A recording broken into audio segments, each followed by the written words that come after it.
నిరంతరం ధ్యానిస్తూ ఉండాలనే విషయాన్ని చెప్పిన తర్వాత శ్రీమదాచార్యుల వారు హరిసంహిత అనే గ్రంథంలోని ఓ అద్భుతమైన ప్రమేయాన్ని ఆవిష్కరిస్తూ ఉన్నారు. ప్రాధాన్యేన హరిధ్యేయ తత్సంబంధాత్ సురాదయ ధ్యేయ నాణ్యత్ క్వచిత్ ధ్యాయేత్ హరౌ అనుపయోగి యత్.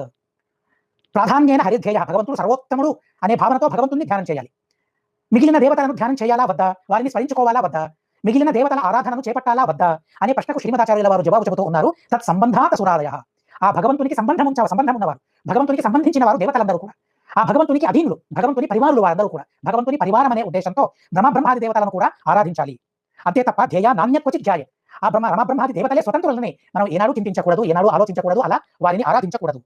హరౌనఃకిం, ఎలాంటి విచిత్రం అంటే శిశుపాలుడు, పౌండ్రకుడు వీరందరూ కూడా, పౌండ్రక వాసుదేవుడు, సాల్వ మొదలైన వారందరూ కూడా గతి విలాస విలోకనాద్యై శిశుపాల, పౌండ్రక వాసుదేవ, సాల్వ మొదలైన రాజులందరూ కూడా నిన్ను చూశారు, నీతో విహరించారు, నీతో ప్రయాణం చేశారు, నిన్నే ధ్యానించారు. నువ్వు కూర్చున్నప్పుడు కూర్చున్నారు, నిల్చున్నప్పుడు నిల్చున్నారు, పడుకున్నప్పుడు పడుకున్నారు. తమ తమ యోగ్యతకు తగిన విధంగా వారు ఫలాన్ని పొందారు.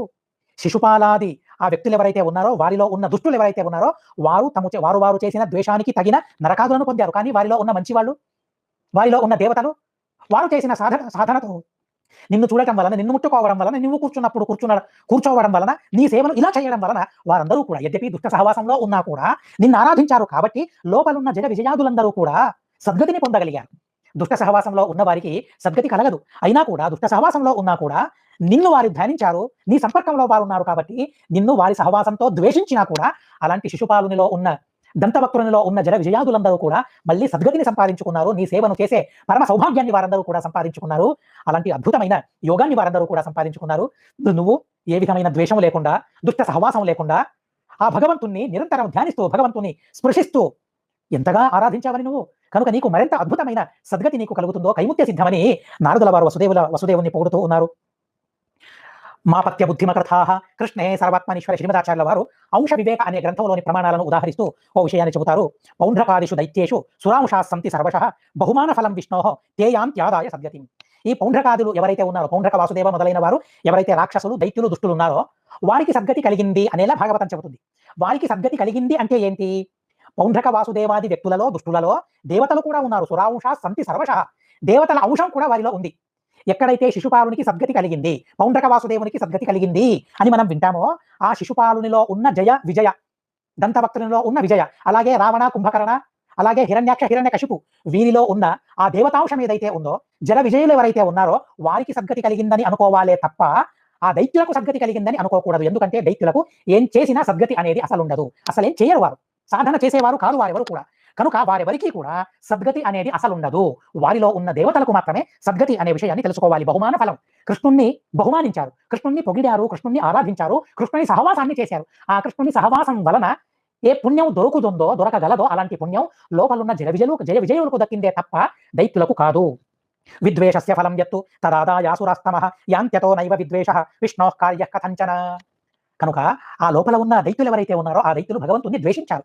భగవంతుని ద్వేషించడం వలన ఆ విద్వేషం యొక్క ఫలమైన తమస్సుని వారు పొందారే తప్ప ముక్తిని సంపాదించుకోలేకపోయారు. కనుక విష్ణు విద్వేషాన్ని ఏనాడు కూడా, ఏ రోజు కూడా సర్వథా చేయకూడదు అనే విషయాన్ని చాలా అద్భుతంగా శ్రీమదాచార్యుల వారు చెప్పారు. ఆ తరువాత మళ్ళీ ఆ నారదుల వారు వసుదేవునికి చెబుతూ ఉన్నారు. వసుదేవ, దయచేసి నాదో విన్నపం, నాదో విజ్ఞాపన. కృష్ణుడు నీ కొడుకు అనే బుద్ధి నీకు ఉండకూడదు, ఆ జ్ఞానం ఉండకూడదు. ఎవరి కొడుకు కాదు తను పుత్రుడు కాదు, జన్మ లేదు. భాగవతంలోని అతి స్పష్టమైన వచనం ఇది. ఏ భాగవతం కృష్ణుడు వసుదేవ పుత్రుడు అని చెప్పిందో అదే భాగవతంలో చెబుతూ ఉన్నారు. మా అపత్య బుద్ధి మకృథాః. అపత్య బుద్ధి, అపత్య అంటే కొడుకు అని అర్థం, పుత్రుడు అని అర్థం. కృష్ణుడు నా అపత్యం, నా కొడుకు అనే బుద్ధి నీకు ఉండకూడదు. అలాంటి జ్ఞానం నీకు ఉండకూడదు. అలాంటి జ్ఞానం మంచిది కాదు, మంచికి కారణం కాదు. ఎందుకంటే కృష్ణే సర్వాత్మనీశ్వరే, అందరిలోనూ భగవంతుడు ఉన్నాడు. భగవంతుడు నీలో ఉండి బయటికి వచ్చాడంతే. నీలో ఉండి ఎలా బయటికి వచ్చాడో అలాగే అందరిలోనూ భగవంతుడు ఉన్నాడు. కనుక అందరూ తండ్రులే భగవంతునికి, నువ్వు మాత్రమే కాదు. భగవంతుడు కొడుకు కాదు, ఎవరి కొడుకు కాదు. ఎందుకంటే సర్వాత్మనీశ్వరే, సర్వోత్తముడు భగవంతుడు. అసలు జననం అనేది లేనివాడు. మాయా మనుష్య భావేన గూఢైశ్వర్యే పరేవ్యయే. మాయా అనే పదానికి ఎన్నోసార్లు మనం అర్థం తెలుసుకున్నాం. మాయా అంటే సామర్థ్యం, ఇచ్ఛ అని అర్థం. తను అభిలషించి వసుదేవుని పుత్రునిగా అవతరించాడే తప్ప ఏదో కర్మకు అధీనుడై తన పుత్రునిగా జనించలేదు. కనుక తనకు జననం అనేది అసలు లేదు. కర్మాధీనమైన జననం కాదు భగవంతునిది, స్వేచ్ఛాధీనమైన అవతారం ఆ భగవంతునిది. కనుక మాయా మనుష్య భావేన తన సామర్థ్యంతో, తన అభిలాషతో మనుషునిగా కనిపించాడే తప్ప ఈ మానుష దేహం అనేది ఆ భగవంతునికి, కృష్ణునికి సర్వథా లేదు. గూఢైశ్వర్యే, ఆ భగవంతుని ఐశ్వర్యం ఏదైతే ఉందో, ఆ భగవంతుని అత్యద్భుతమైన ఆ స్వరూపభూతమైన దేహం ఏదైతే ఉందో అదందరికీ కనిపిస్తూ ఉంది భగవంతుని ఐశ్వర్యం. ఆ ఎలాంటి ఐశ్వర్యం అంటే గూఢమైన ఐశ్వర్యం, అది రహస్యమైన ఐశ్వర్యం కలవాడు భగవంతుడు కనుక పరే అవ్యయే సర్వోత్తముడైన వాడు, అవ్యయే నాశం లేనివాడు, జననం లేనివాడు, మరణం లేనివాడు కనుక ఆ భగవంతుని నీ పుత్రుడు అని ఏ రోజు అనుకోకూడదు.